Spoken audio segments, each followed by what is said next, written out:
KUAM News headlines are presented by Calvo's Insurance, protecting Micronesia for 85 years. Matson and the Adai Itano program. Apply at matson.com and McDonald's of Guam. I'm loving it.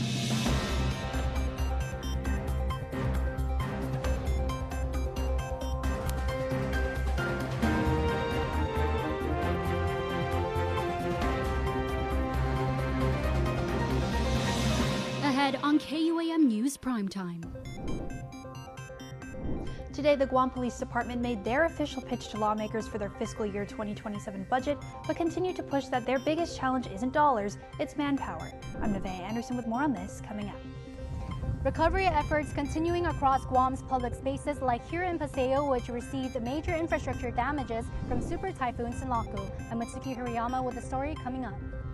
Coming up tonight on The Interview, territorial epidemiologist Patrick Soto discusses the whooping cough outbreak in Guam, breaking down the data, ensuring ways to best protect yourself, your loved ones, and our community. Hafa and good evening. Welcome to KUAM News Primetime. I'm Destiny Cruz-Langus. Thanks for starting your week with us. Well, the government of Guam's FY 2027 budget season is upon us, and line agencies are making their way to the Guam Congress building to formally submit their requests to lawmakers. Today, the Guam Police Department did just that, sharing improvements to island safety while emphasizing their ongoing battle to bolster their numbers. Nevaeh Anderson reports. This morning at the People's House, the Guam Police Department appeared before lawmakers to formally make their fiscal year 2027 budget request. Department Chief Stephen Ignacio enforced leadership detailing how officers and civilian staff are working to keep the island safe, all with fewer officers than they say are needed. You will see that this small force is being asked to shoulder a massive operational load. We are delivering elite enforcement results. We are also doing so by overextending our personnel. During the hearing, GPD requested over 65 points towards supporting manpower. Even with that level of funding, gaps remain. The Neighborhood Patrol Division alone is still short 61 officers. Special Operations currently operates with only 29 officers. And Highway Patrol operates with just 16 officers out of the 30 required by Guam law. But staffing isn't the only persistent challenge GPD faces. Inside their DNA laboratory, for example, outdated systems are slowing the delivery of objective, defensible analysis and secure evidence management. The lab's HVAC system, which directly impacts the stability of chemicals, the functionality of certain equipment, and the integrity of forensics evidence, needs a full replacement to the tune of $2 million. This limited capacity forces a reactive operational model, prioritizing mandated court requirements over proactive evidence examinations. Ignacio sharing, however, that GPD has already submitted an application to the 2026 Community Project Fund for this task. At the same time, the department is seeking to invest in upgrades aimed at improving response and operations, including new patrol vehicles, body cameras, and an upgraded island-wide radio system. Major capital improvement projects are also underway, like a new evidence control facility, a substation in Talafofo to improve service to southern residents, and future plans for additional precinct coverage. Even with those improvements funded through this budget, GPD says having the manpower to back it up would make all the difference.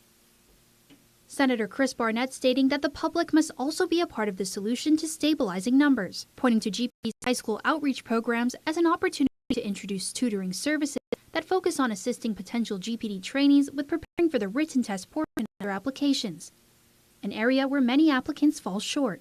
So according to DOA, it's equivalent to about a 10th grade learning level.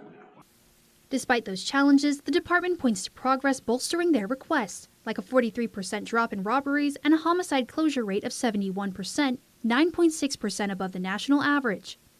And beyond enforcement, GPD says prevention is just as critical. From youth outreach and school partnerships to neighborhood watch programs across the island, officers are working to connect with the communities they serve. Because at the heart of today's hearing isn't just numbers on a budget sheet, it's about ensuring taxpayer dollars are spent wisely, and that the Guam Police Department has the people and the tools it needs to protect and serve. Nevaeh Anderson, KUAM News. And a new Government of Guam compliance audit is raising serious concerns about how federal funds are tracked and reported. The fiscal year 2024 report identifies widespread documentation gaps and weak oversight across major programs, resulting in more than $22.6 million in questioned costs. Auditors issued disclaimer opinions on 5 major federal programs, meaning the government could not verify whether funds were used in compliance with federal rules. The Department of Administration and Public Health accounted for the largest share of findings, with repeated issues tied to incomplete records, inconsistent monitoring, and weak internal controls. The audit also found delays worsening, now nearly 300 days late, with recurring problems in procurement, eligibility checks, and financial reporting. Officials warned these ongoing issues could impact accountability, decision-making, and public confidence if not addressed. And with recovery efforts well underway on Guam following Super Typhoon Sinlaku, the island is now stepping up to help its northern neighbors. The government of Guam announced personnel from the Guam Power Authority, the AB Wanpat International Airport Authority, and the Guam National Guard are being deployed to the CNMI. Advanced teams are expected to arrive in Saipan by Monday, with additional support possible for Tinian. Crews will assist with power restoration, airport operations, and overall recovery efforts. Governor Lulian Guerrero says Guam is now far enough along on its own recovery to lend a hand, calling it a promise fulfilled to help neighboring islands in need. Well, taking a look into regional news, a major disaster declaration from President Trump unlocks pathways for CNMI residents to apply for federal recovery programs. Here's KUAM's Don Sulat with more. President Donald Trump on Friday did an official major disaster declaration for the CNMI following the wake of Super Typhoon Sinlaku. FEMA Region 9 Administrator Bob Fenton, in a press briefing on Saturday, said that there are multiple federal agencies on the ground assisting with recovery efforts. He also authorized us to help with some more of the emergency needs that the Commonwealth has, and with debris removal from this event. We will do assessments for permanent reconstruction and make those decisions on those programs at a later date. Fenton says there are federal government staff on the other Commonwealth islands and will assist until systems are fully restored.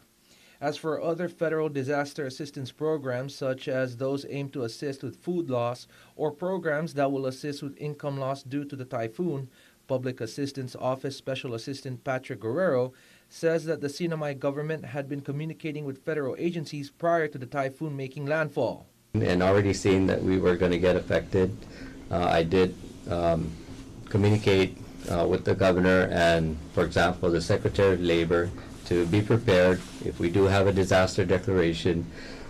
Get all of your documents now and be prepared to submit for disaster unemployment assistance.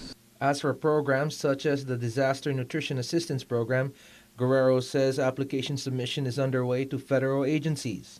In the meantime, CNMI residents that sustained damages due to Typhoon Sinlaku are now able to apply for aid from FEMA by visiting their website at disasterassistance.gov or by calling the toll-free number 671-735-1050 or FEMA's helpline at 1-800-621-3362. For KUAM News, I'm Don Sulat. Well, nearly 2 weeks after Super Typhoon Sinlaku, recovery continues across Guam, with some of the worst damage still visible at the island's public parks like Paseo. Over the weekend, volunteers stepped in to help clean up, as officials warn full recovery could take much longer and cost more than Typhoon Mawar. Mitsuki Hirayama reports from Hagåtña. Over a week after Super Typhoon Sinlaku's passage, cleanup efforts continue across the island with extensive infrastructure damages like here in Paseo. Volunteers gathered at the Hagåtña boat basin over the weekend, clearing debris left behind by the storm, as the area remains closed after taking a direct hit from Sinlaku's high waves and strong winds. The cleanup was spearheaded by the Guahan bodyboarders alongside other community organizations. It comes as the Department of Parks and Recreation warns full recovery for Guam's many public spaces could take years. DPR Deputy Director Warren Pelletier says Paseo is one of the hardest hit sites, with the facility substantially damaged from the baseball field to the seawall. The entire seawall that goes all the way around from the fishing platform, that received substantial damage as well, and erosion along that. A lot of the rocks are still there, but I mean, when you have water intrusion, that intrusion digs up the landfill that's been out here, which is predominantly coral based. So that's what you see around the Statue of Liberty, is the debris that was in these holes. Across the island, DPR has completed preliminary damage assessments, focusing first on high-traffic parks and facilities. From there, it will be a, quote, long and lengthy process with full FEMA assessments. For us, it's like 60-some parks, so we're still dealing with a lot of the FEMA issues from Marwa. We haven't even completed that, and it's ongoing, so this is just going to add insult to injury. But, you know, we're all focused on that. Pelletier warns the impact, especially along the western shoreline, is widespread and that repairs could cost more than Mawar. He says it's too early to put an official cost on the damages, but a personal ballpark opinion puts it in the billions. Personally, I think it'd be like $1.5 to $2 billion. I mean, that's being conservative. The deputy director adds Adelup has a plan for rebuilding Paseo, saying now is the time to, quote, do it right to help the tourism industry recover. The governor and lieutenant governor, when they came out here, they saw a big, beautiful vision to redo it. If now that we can, everything's destroyed, let's build it better to attract like sports tourism, festivals, hold concerts and stuff like that out there. Meanwhile, crews continue to clean up across the island with a long road of recovery ahead. It's why DPR welcomes any help from the community and especially grateful for this weekend's cleanup. For them to come up and step up and do what they did, it was amazing. It was amazing to see. Meantime, Paseo Park continues to remain closed to the public until further notice, while officials continue to clean up and make repairs. For now, I'm Mitsuki Hirayama reporting from Hagåtña for KUAM News. Thanks, Suki. Now for a major boost for Guam's supply chain, the Leon Guerrero Tenorio administration announcing a $60 million federal grant to bring new gantry cranes to the Port Authority of Guam. The funding, approved by the U.S. Department of Transportation's Maritime Administration, will replace aging equipment and improve cargo capacity and efficiency. Governor Leon Guerrero calling it a, quote, significant milestone, while Lieutenant Governor Josh Tenorio says the cranes are critical to strengthening Guam's economy, especially as more than 90% of goods come through the port. Officials say once installed, the new cranes will modernize operations and support long-term resilience across the island's supply chain.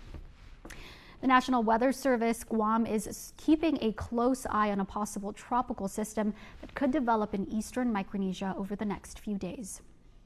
Forecasters say early model data suggests the system could pass near or south of the Marianas between May 3rd and May 6th. However, there remains a high level of uncertainty surrounding its development, track, and timing. The Weather Service continues to monitor satellite data for signs of circulation as it emerges later this week.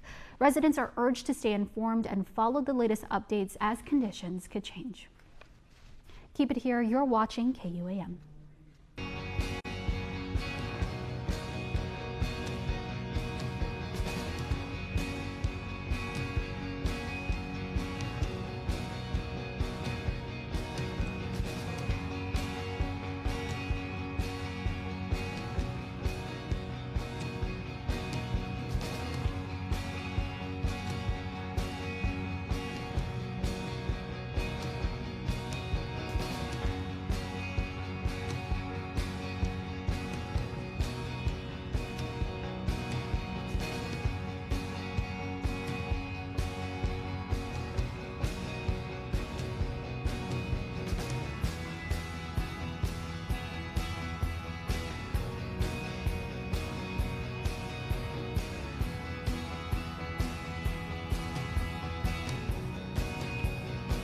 Now it pays to spread the Better Together experience. With our brand new referral program, you can earn up to $150 in account credits for every referral you bring in. That's right, family, neighbors, friends, even your coworkers. Just pass them your account name and account number. When they sign up for Docomo Pacific service and drop your info, cha-ching!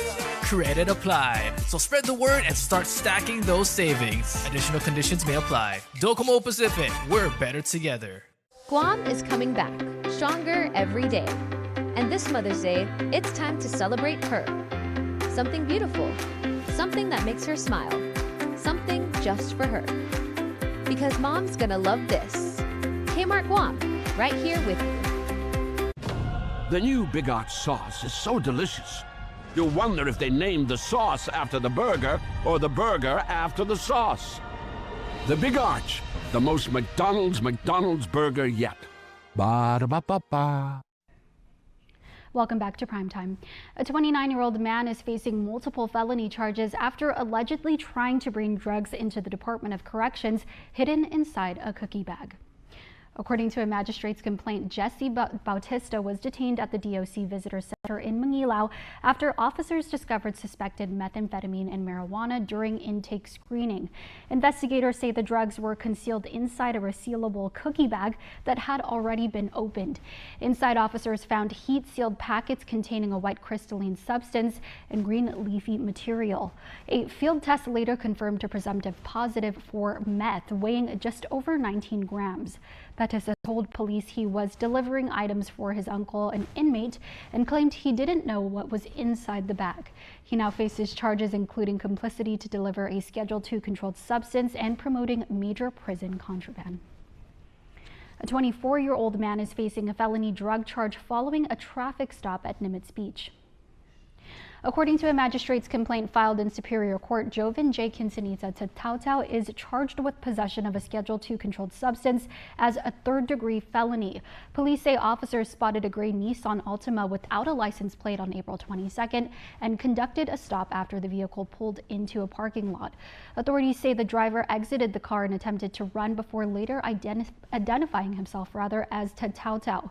Officers report he consented to a search of the vehicle where they found a grenade-shaped container holding baggies and a straw with suspected drug residue.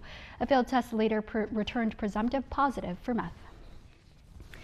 In other news, the Filipino community of Guam is turning a long-standing vision into reality with the groundbreaking of a new bench project at Ipaw Beach Park. The ceremony was held Saturday morning at the amphitheater in Governor Joseph Flores Memorial Park in Tumon.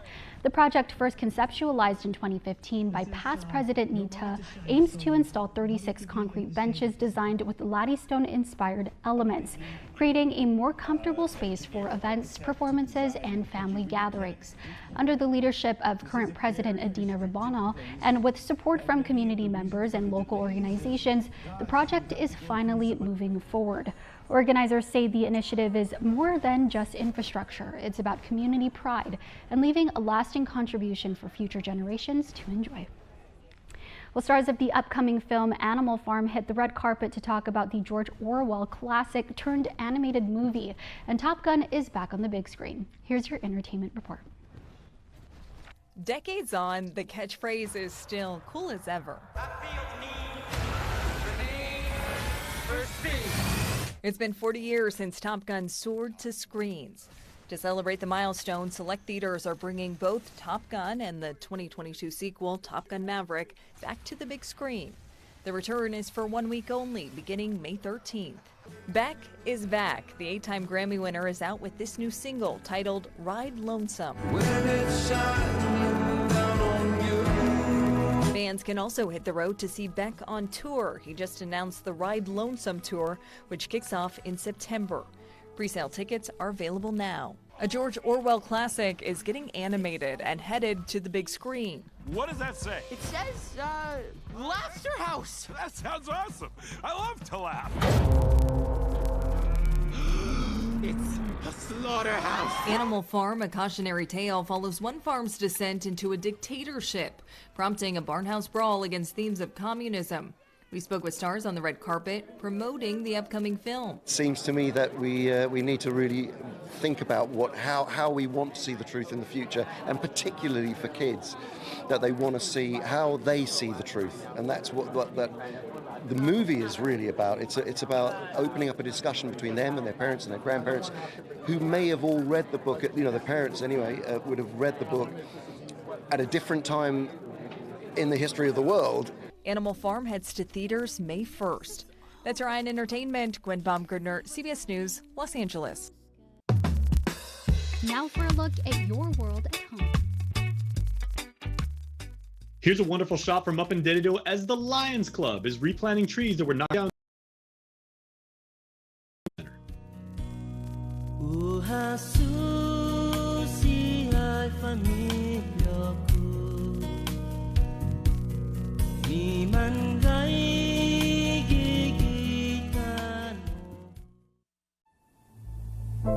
Just because I dress this way. Just because I drink too much. Just because I kissed you. Just because I'm dating you. Just because I've said yes before. Doesn't give you the right to do whatever you want with my body. Consent does not always rely on verbal agreement. Consent is specific. Consent is freely given. Consent is reversible. Consent is informed. Consent is enthusiastic. The island of Guam recognizes sexual assault as a crime. And it will land you in jail. If there is no consent, It is sexual assault.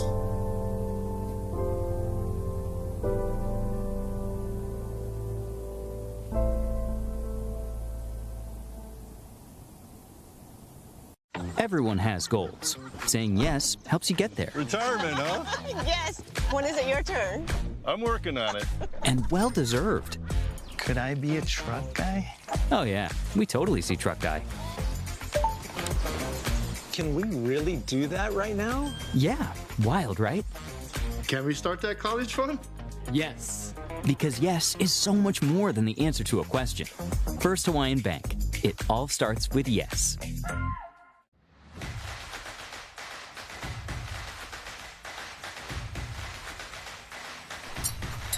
Tonight's sports feature is brought to you by Cars Plus.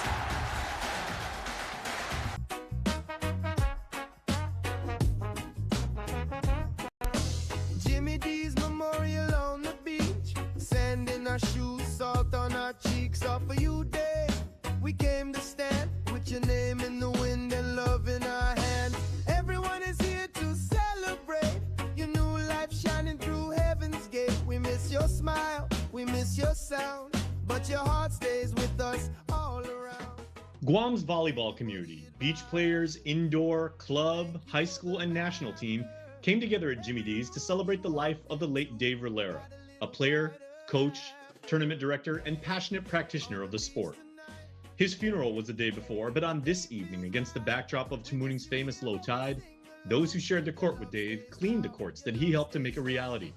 Rather than lament the condition of the facility after Super Typhoon Sinlaku, they happily raked, hauled, and hustled to honor Dave. We hold your memories and we believe. He pushed me. He's the reason why I'm on the beach. He's the reason why we're here with the community. He's the reason why we coach our youth and we try and, bring this over to the next generation. So he's been a very pivotal, and instrumental piece of, beach volleyball and for me as a partner. So it's been an honor, and I can only, in his honor and in his, remembrance, move this forward and kind of carry it on. And his legacy was just that he was just that kind of guy that you asked him to help and he'll be there. Didn't matter what level of volleyball you were at. You could have been a national team player. You could have been an elementary player. Whenever you asked, Dave did it. Both of us had the opportunity to step for him when we were much younger playing volleyball. And let me tell you, we've got our own versions to talk about how competitive Dave was, to the point where I think he was always angry at me because if I chose to set anybody else other than him, he was all over the place and angry about it. They spent the afternoon together with barbecue, music, and pickup matches as a community, which was Dave's way. All while sharing funny stories about his legendary trash talk and about a generous friend who left us far too soon, but whose lasting impact will never fade. Let's just say Dave was the most self-confident person I've ever met. He never lacked confidence. He always wanted the ball, and he'll tell you if you didn't give him the ball. Best hands on the beach, best jump serve, best passing. We're going to miss his genius and his, intensity on the beach. But, with all of us here, myself and all the beach guys that are out here, we've been playing with Dave for so many years, and hopefully we'll carry that memory on. Yeah, never judge a book by its cover, because Dave's vertical was amazing. And his arm swing, coupled with that, you could not stop him when he actually hit the ball correctly. On the beach tonight, Your name feels right. We miss you here, but we sing along. Your love stays loud, your love stays strong. On the beach tonight. But hey, Dave, wherever you're at, we know you're in heaven, brother. We love you. We hold your memories and we believe.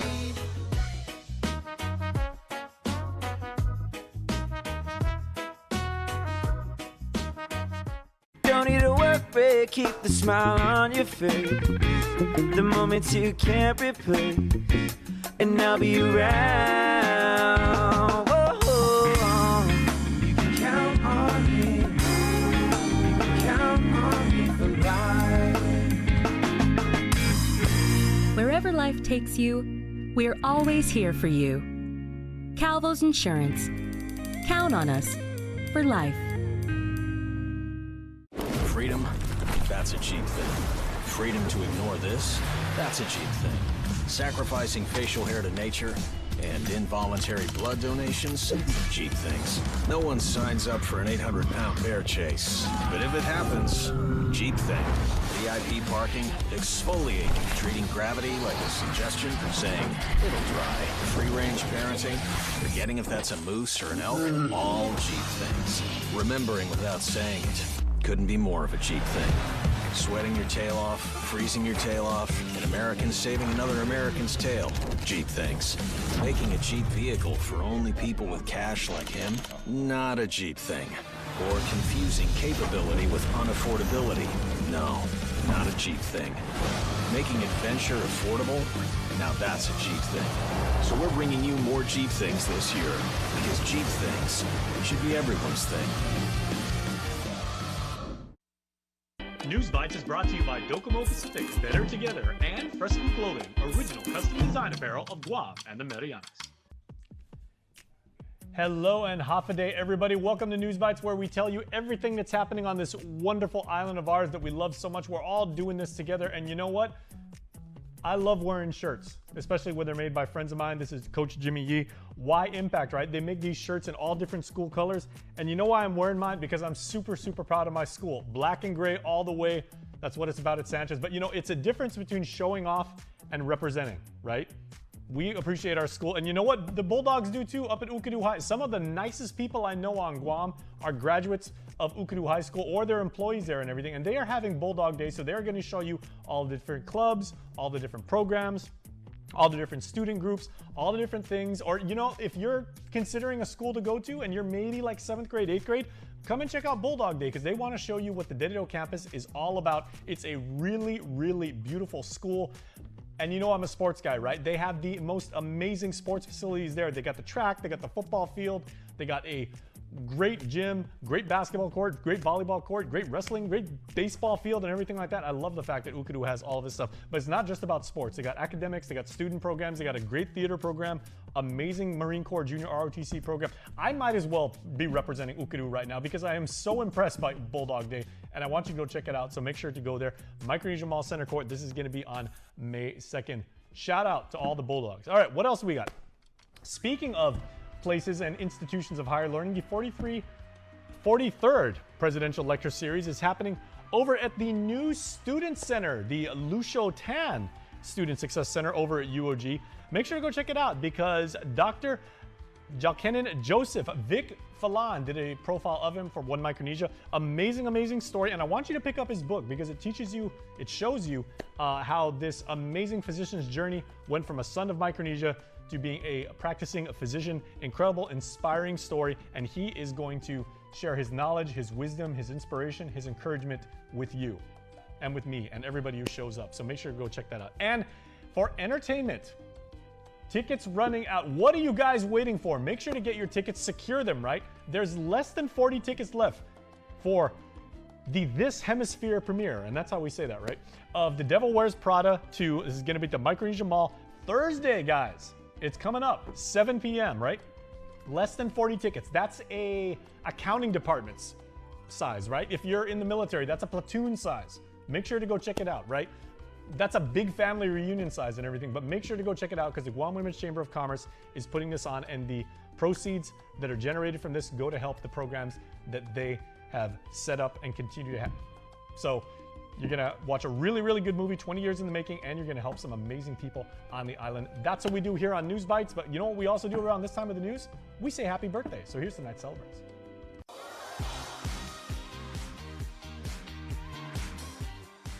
Happy birthday number 6 to Kai Pareto. The Pareto family in Jonya says have a wonderful birthday and they love you. And for our island's newest 6-year-old, we know, and we always got to say, Jonya rules.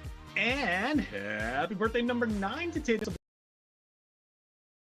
We are so proud of the amazing person you're becoming. You bring so much joy and laughter into our lives every day. Joy and laughter. That is an amazing gift that you're giving the people that care about you, Tatum. So thank you for doing this for your friends and family. And they all say, we love you on your 9th birthday.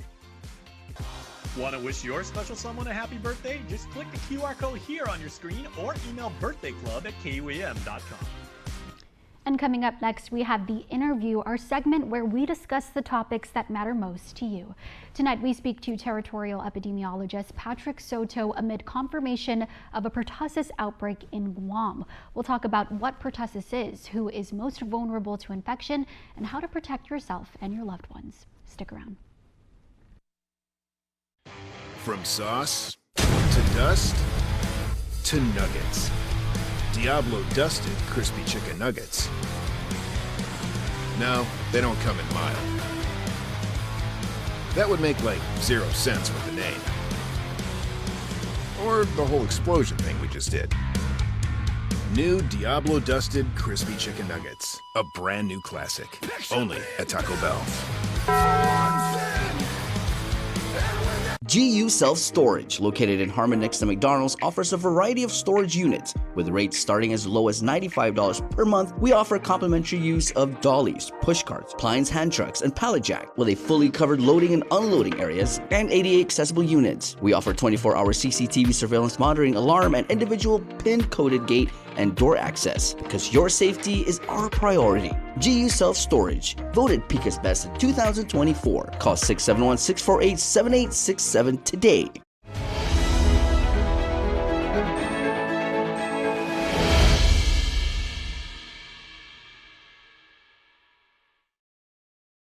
Hafa day and welcome back to The Interview, our segment where we break down the issues that matter most to you. I'm Destiny Cruz-Langus.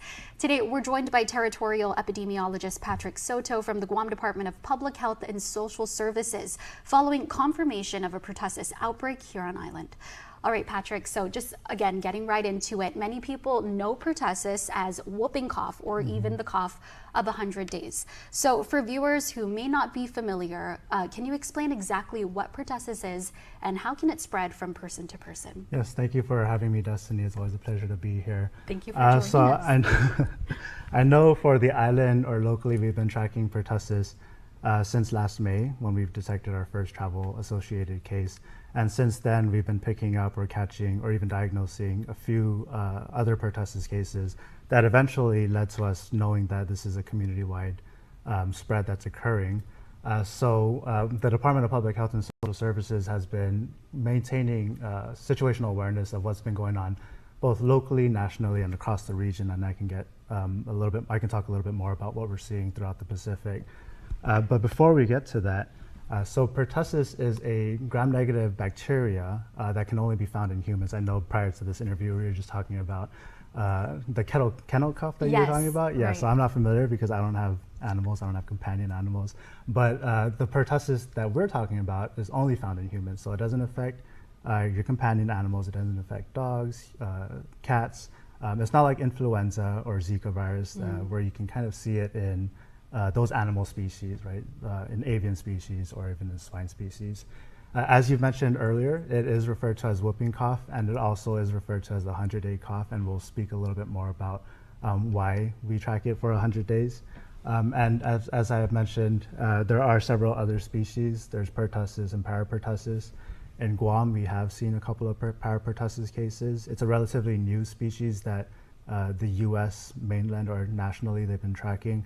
But the biggest difference between parapertussis and pertussis is the toxin that comes with the pertussis. And we're mainly seeing pertussis. Yes, we are mainly seeing pertussis.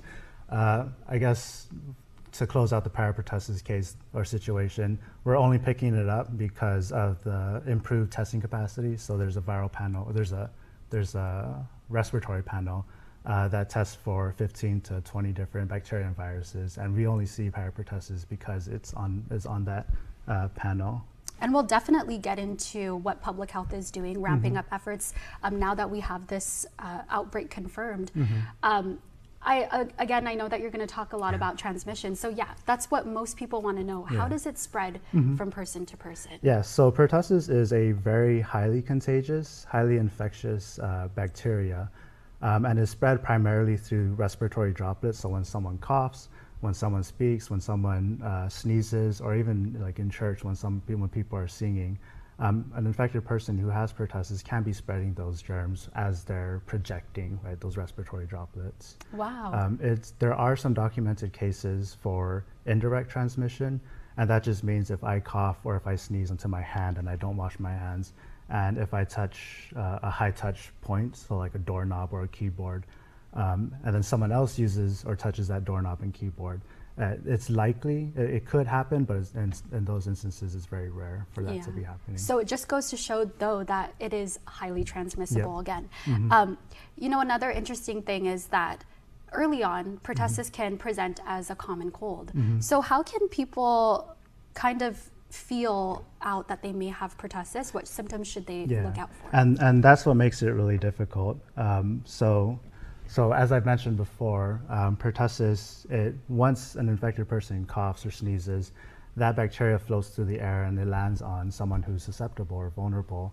The key factor or the key characteristic of pertussis is that whooping cough, and that's primarily caused by the pertussis toxin.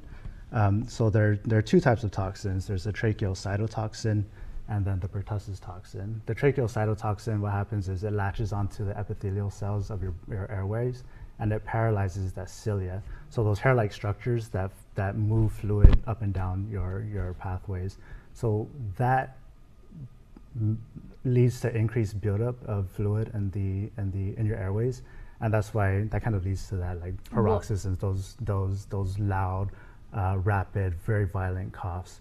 The other toxin is the pertussis toxin. So this essentially increases sensitivity to histamine, or like when you have allergy attacks, and it leads to swelling up of your airway, and makes it harder for you to breathe.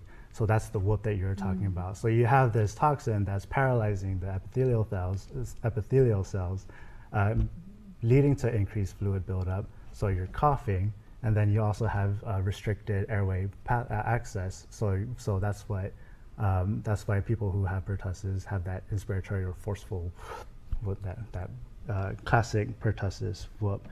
The symptoms, as you had mentioned, it kind of presents as a typical common cold, and that's what makes it very difficult for us to catch pertussis early on.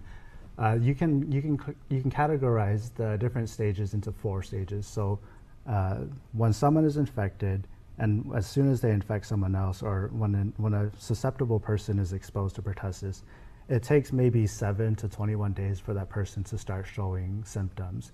So at public health, when we identify a laboratory confirmed pertussis case, we investigate back to at most 21 days. Wow. So during the incubation period, they are asymptomatic and they are not infectious. The symptomatic stages can be further staged into 3 different periods. So you have the catarrhal stage. This lasts from 1 to 2 weeks, and during this period is when they're most infectious. So as you had brought up, right, so it looks like runny nose, low-grade fever, mild cough. And this is actually one of the reasons why we're seeing an increase in pertussis, because I think back in 2025 or late 2025, we had one of the worst influenza seasons that we've seen in over 30 years. Right. I don't know if you recall that being brought up. So our theory is that there are people who have also had pertussis who may have just passed it off as influenza or some other respiratory condition, some other mild condition, and then that pertussis was circulating in the community. The next stage is the paroxysmal stage. So these are your paroxysms, so that forceful, very loud, violent cough, followed by post-tussive emesis. So this is when your child is vomiting after those coughs. And this lasts for up to 6 weeks. So we're starting to get into like 40, 50 days. And then you move on to your convalescent stage, which is almost like your recovery stage. You'll still have coughs, but it lessens. And during this period, you're not as infectious. So you can imagine the difficulty of trying to contain the spread of pertussis, because initially it starts off and it can look like the common cold, or it can look like influenza, or it can look like any other viral respiratory condition, and people may or may not have gone to their doctors to get that diagnosis. So it makes it a lot harder for us, or more challenging for us to investigate and contain the spread. Guam's auto appearance specialist, Elegant Reflections, has been providing the automotive industry with professional detailing and car care products at its highest quality, from complete detailing, full interior detailing, exterior detailing, headlamp restoration, hand washing, seat and carpet shampoo, engine degreasing, undercarriage cleaning, paint sealant, fabric protection, paint oxidation removal, and so much more. Visit us at our new location. Call 646-5555 for an appointment. Elegant Reflections, Guam's auto appearance specialist, over 20 years of experience. Freedom, that's a cheap thing. Freedom to ignore this, that's a cheap thing. Sacrificing facial hair to nature and involuntary blood donations, cheap things. No one signs up for an 800-pound bear chase, but if it happens, cheap thing. VIP parking, exfoliating, treating gravity like a suggestion, saying it'll dry. Free-range parenting, forgetting if that's a moose or an elk, all cheap things. Remembering without saying it, couldn't be more of a cheap thing. Sweating your tail off, freezing your tail off, an American saving another American's tail. Cheap things. Making a cheap vehicle for only people with cash like him? Not a cheap thing. Or confusing capability with unaffordability? No, not a cheap thing. Making adventure affordable? Now that's a cheap thing. So we're bringing you more cheap things this year, because cheap things should be everyone's thing. You know, something that is really concerning is that it sounds like it is an extended sickness, and that, you know, the symptoms are so severe. So I want to get into who might be most vulnerable to pertussis. Obviously, anybody can get it, but can we talk about those vulnerable populations? Yeah. Who are most vulnerable to pertussis, and what groups face the highest risk of serious complications? Yeah, so I'll start off by saying that almost anyone can get it, right? Even especially the non-immunized or the non-vaccinated communities or populations. Even vaccinated populations will have a probability of being infected, but their severity is much less. So they won't be as severe. They won't end up in the hospital. They won't have that paroxysm. They won't have those violent coughs. The ones who do or are at most high risk are the non-immunized individuals. And then I can break this down even further, going down to those less than 1-year-olds, those who are not vaccinated or who are entering their vaccination eligibility period. So for infants, those who are less than 1-year-old are the highest risk. And these can result in 1 in 3 babies being hospitalized. So complications can include apnea, pneumonia, encephalopathy, and even death. Let me go ahead and skip to this part. So this is a graph that shows the incidence of pertussis in the US from 1990 to 2023. And I don't know if you can see it, but this large green line represents your age group. So these lines represent your age groups. And this large green line are your infants who are less than 1 year of age. So they do represent some of the highest morbidity, the highest age group who would experience pertussis infections. But I want to point your attention to 2012, when we saw almost a 50% decrease. And the primary reason we saw that decrease is because back in 2011, 2012, the CDC, or Centers for Communicable Disease Control, introduced a maternal vaccination strategy. So this is when we started to roll out the Tdap vaccination for those who are pregnant. So already you can tell that just by introducing that vaccination campaign, we've seen a very steep decline in pertussis incidence in that specific age group. I think it was mentioned that we also see waning immunity for those who are vaccinated, and this kind of leads to why pertussis is so difficult to eliminate. It's not like measles, where measles, the U.S. had actually achieved elimination status. And we were able to detect that waning immunity because in this graph here, this orange line, this represents your 7 to 10-year-olds. And in 2006, 2007, we started to see an overtaking of those 7 to 10-year-olds,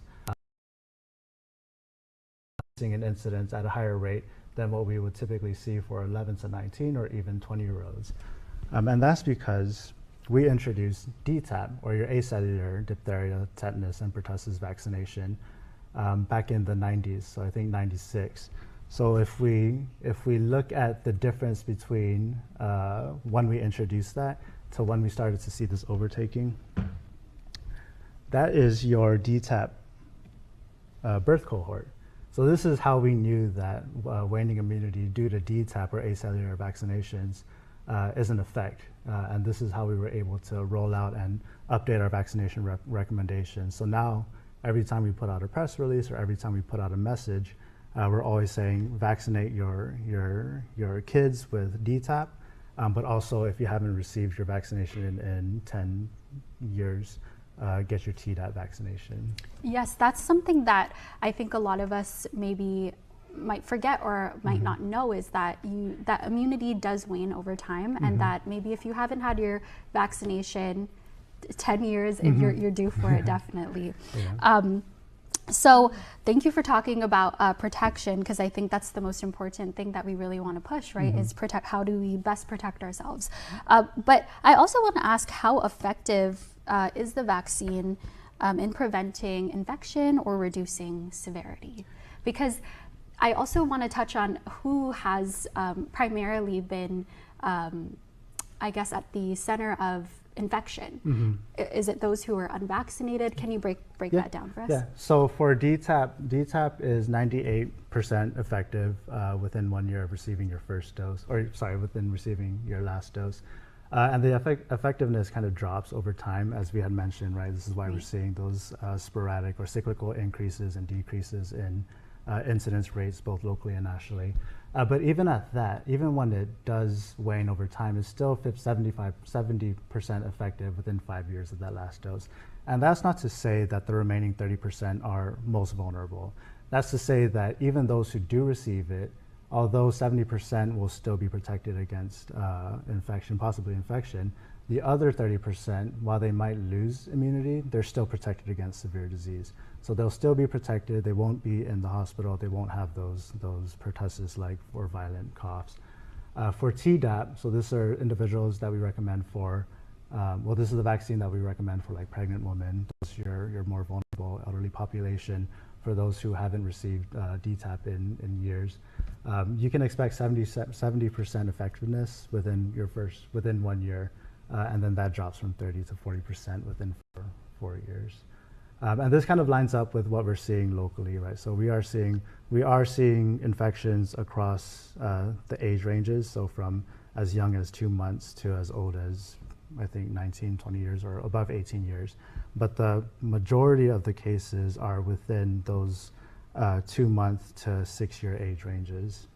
Wow, that's some really interesting data, and I really want to focus on that because again, we are seeing a rise in cases in Guam with 11 confirmed to date, and more across the region. So can you kind of help us? Can you break down when does it become classified as an outbreak, and how concerned should the public be right now? Okay, so as far as risk to the general public, I'd say the risk is moderate. And that's based on a number of factors. That's based on the transmission that we've been seeing with all of the cases that we were able to successfully investigate. We've been pretty effective. We've been effective at ensuring that that outbreak that had occurred at that daycare facility was contained. And that one was fortunately before the typhoon, where it led to the class staying at home anyway. So the risk to the general public is moderate, but the thing I would advocate for the public, as well as I can bring up a slide too, is that our vaccination coverage rates are really low. So there's a thing called herd immunity, which is the concept that if we vaccinate or immunize enough of the population, we can effectively slow or even possibly stop transmission of pertussis because you limit the likelihood of an infected person coming into contact with the non-immunized individual. The herd immunity that we need for pertussis is a vaccination coverage of about 92 to 95%. For Guam, we're at 47, 42%. We are extremely low. And let me pull up that slide. Wow. Yeah, so this graph represents at different doses per different age ranges. And the smaller blue dots represent the 50 states. And this red dot represents Guam's vaccination coverage based on national immunization, based on the National Immunization Survey that was conducted several years ago. So already you can tell that we're at the lower end of the coverage rates. So for those who had received 1 or more dose by their 3rd month, we're at 58%. For those who had received 2 or more doses by their 5th month, we're at 48%. So I don't have to go through all of this to say that we need to do better in increasing our vaccination coverage.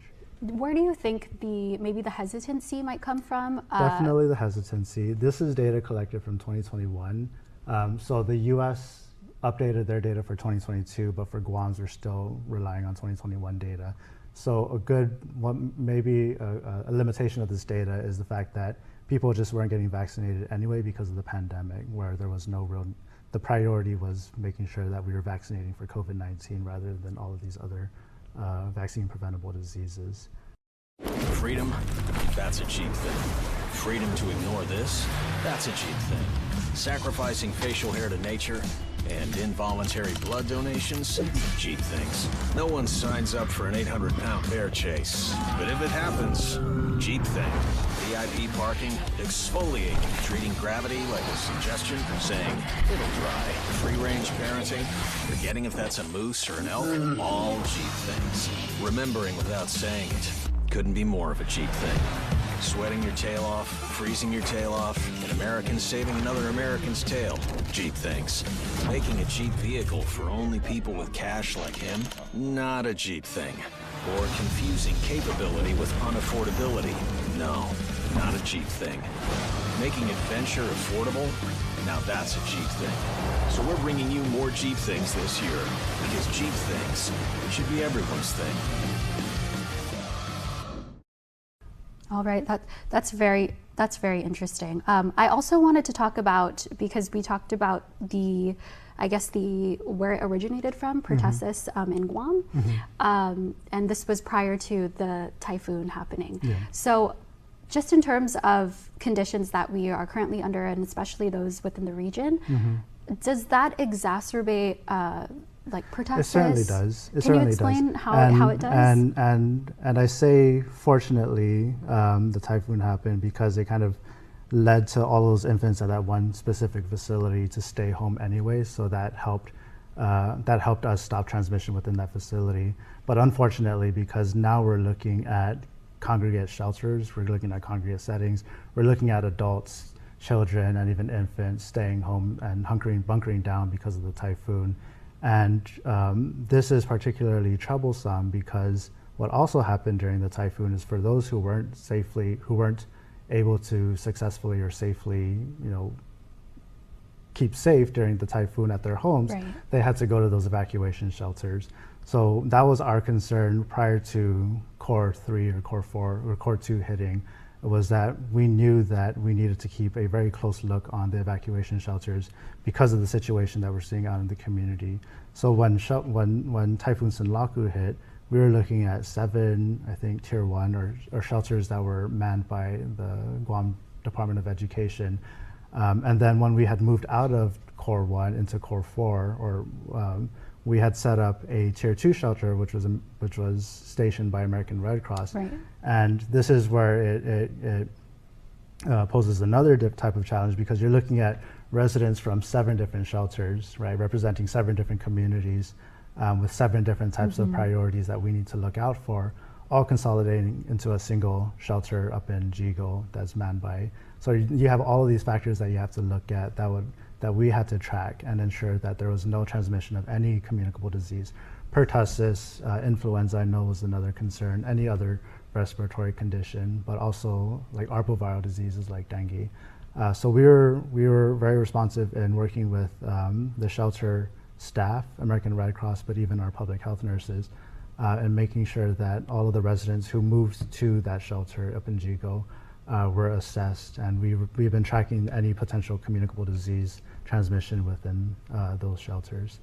And because I didn't answer your other question on the difference between an outbreak and an epidemic, there's some disagreement amongst epidemiologists. I know I have conversations with some state EPIs who still say outbreaks and epidemics are the same thing, but those who view it differently that's based on the notion of locality. So epidemics. So from my perspective, what we have been seeing is an epidemic. It's just a generalized increase in cases from what we would normally expect. So we wouldn't expect any cases, and now that we're seeing 11 cases in the first 4 months of this year, that would be an epidemic. So that covers a larger geographical region. Whereas an outbreak is more specific to a particular time and a particular facility or setting. So what we had declared, what we had detected prior to declaring an outbreak was a number of pertussis cases, 2 in this case, who had an epidemiologic link and were tied to a specific daycare setting. So that's why that's why we declared an outbreak. That's specific to that setting. Fortunately, we are keeping track of it, and for us to declare that outbreak over, we would have to wait an additional 42 days. And that's just based off of the incubation period. So the incubation period is about 21 days at max. So we're looking at 2 incubation periods so that we have the comfort in knowing that there is no transmission going on in that facility. And you can still safely say that the concern for the public is still moderate. Yes, the risk to the general public is moderate. So. All right. So you covered also how public health has been tracking the spread. So can you kind of tell us a little bit more about what further steps public health is taking to make sure that pertussis is contained and that containing the spread rather, and keeping the community safe and informed? So we monitor the pertussis situation both locally, obviously locally, but nationally and regionally. So at the national level, pertussis is still endemic. So there's a lot of thoughts behind pertussis being equal to measles, where measles is also a vaccine preventable disease. Measles vaccination actually prevents infection from happening, and it can stop transmission from occurring. But the key difference between that is measles is eliminated. Pertussis was never eliminated, so it was still circulating in the community. What we usually see for respiratory conditions is we'll see it introduced from off-island, and then from there, once it comes to the island, then we can start to observe certain transmission occurring within the community. We've also seen pertussis growing upwards from the South Pacific. It's affected some of the islands. I know Vanuatu has a pertussis situation. I know certain islands around us also have a pertussis. They had declared a pertussis outbreak not too long ago, right before we had declared ours. So we do our best to ensure that not only are we tracking the situation going on around us, but we're also ensuring that the communications with those other islands across the region are informed of Guam's situation, because we know as an island, from an island perspective, that mobility and transient populations do play a key factor in some of these conditions or diseases being introduced to the island. Most definitely. And with that being said, I just want to offer you this moment to maybe send a message to the public right now, maybe one key takeaway that they can of course take away from this interview about protecting themselves and their families and of course our region. Yeah, and I know our public information officer couldn't make it today, but she did want me to convey that obviously the best way to protect against pertussis for yourself, for your family, and for the community is to get your vaccination. And you can always visit our public health website to identify where the vaccination outreach events are occurring. I know there's one at the Community Health Center, I think, but we're also, our immunizations program might also be holding a few outreach events throughout the week or in the upcoming months as well. Yes, and we'll definitely be working closely to